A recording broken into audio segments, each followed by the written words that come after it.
સર્વેને જય શ્રી કૃષ્ણ. આજે આપણે જાણીશું અજા એકાદશી વ્રત કરવાની વિધિ, વાર્તા અને મહાત્મ્ય.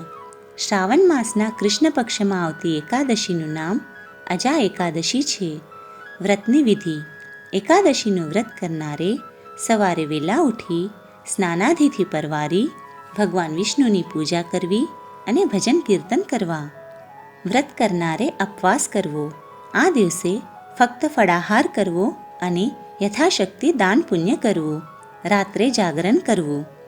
આ વ્રતની વાર્તા: યુધિષ્ઠરે ભગવાન શ્રી કૃષ્ણને પૂછ્યું, હે યાદવપતિ, શ્રાવણ માસના કૃષ્ણ પક્ષમાં કઈ એકાદશી આવે છે? એનું નામ શું છે? તે કૃપા કરીને મને જણાવો. ભગવાન શ્રી કૃષ્ણ બોલ્યા, હે રાજન, શ્રાવણ માસના કૃષ્ણ પક્ષની એકાદશીનું નામ અજા છે. એ બધા પાપોનો નાશ કરનારી ગણાય છે.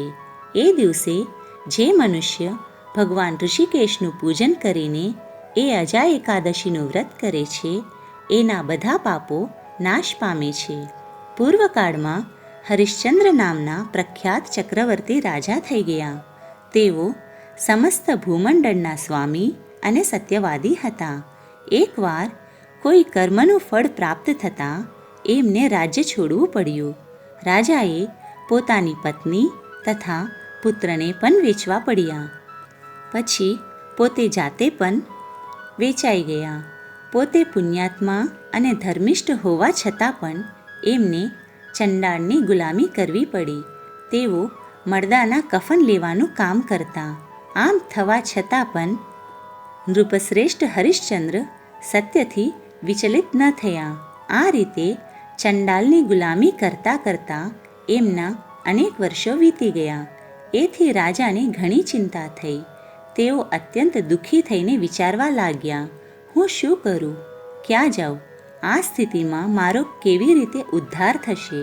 આ રીતે ચિંતા કરતાં કરતાં તેઓ શોકના સમુદ્રમાં ડૂબી ગયા.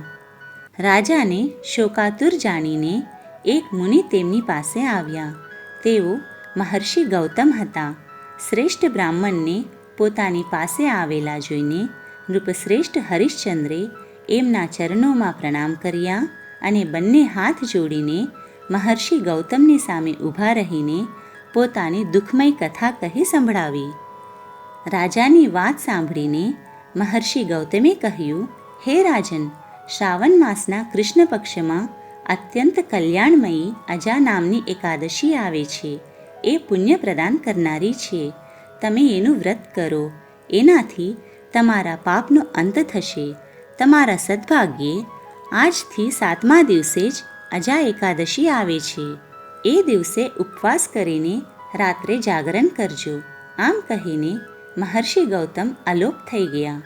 મુનિની વાત સાંભળીને રાજાએ વિધિપૂર્વક એ ઉત્તમ વ્રત કરવાનું અનુષ્ઠાન કર્યું. આ વ્રતના પ્રભાવથી રાજાના તમામ પાપો નષ્ટ થઈ ગયા અને તેઓ બધા દુઃખોથી મુક્ત થઈ ગયા. એમનો પત્ની સાથે મેળાપ થયો તથા પુત્ર પુનઃ સજીવન થઈ ગયો. દેવલોકમાંથી દેવતાઓએ દુંદુભી અને નગારા વગાડ્યા તથા તેમના પર ફૂલોની વર્ષા કરી.